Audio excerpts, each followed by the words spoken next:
Narayani, a visionary in true sense, a proud winner of Women Leadership Awards in the healthcare category, one who was chosen as among the 100 most impactful healthcare leaders. And recently, she won the Hospital Chief Executive Officer of the Year award. What a pleasure, Dr. Narayani. And indeed, the transformative audience would certainly like to know how it is to be a leader, a women leader in healthcare. Over to you, Dr. Narayani. Thank you once again, Dr. Supriya. Thank you for the kind words. Uh, so straight away to answer your question, it is an absolute delight and a pleasure and exciting to be leading a hospital and to be a leader in the healthcare zone. Specifically to be a woman, that much more pleasurable. The you know Typically this is how I see it. Healthcare is a place where, in addition to all the other skills which you require to run any industry, this is there's a little extra something which you need, and that's that empathy, sensitivity, and have an instinct of being a natural caregiver.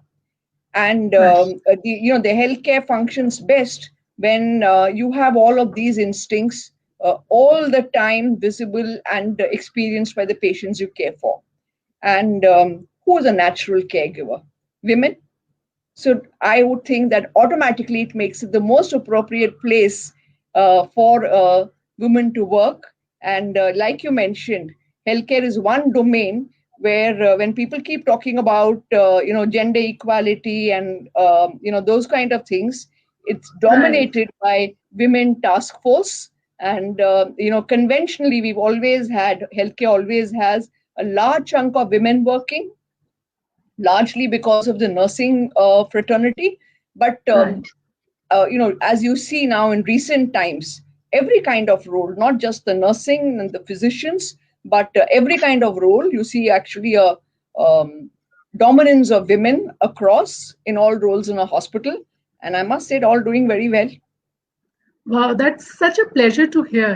It is such a positive sign to see women force dominating and bringing, that extra care which the industry needs the most at the moment.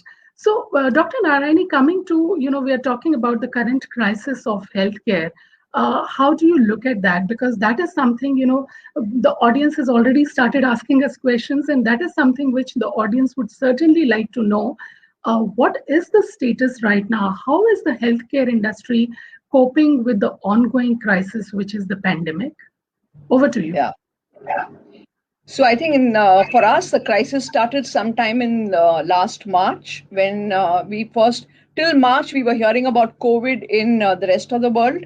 And all of us looked at it as a possibility of happening here, but not really very seriously thinking it would be knocking on our doors, and so severely at that. But starting last March to this March, this has been one horrendous year when all we've COVID has kind of taken over our lives, and it's all been about handling various aspects of COVID. So handling COVID is not just about the managing it in the hospital, but I think in every area it created crisis for us. So I will share with you how it happened. But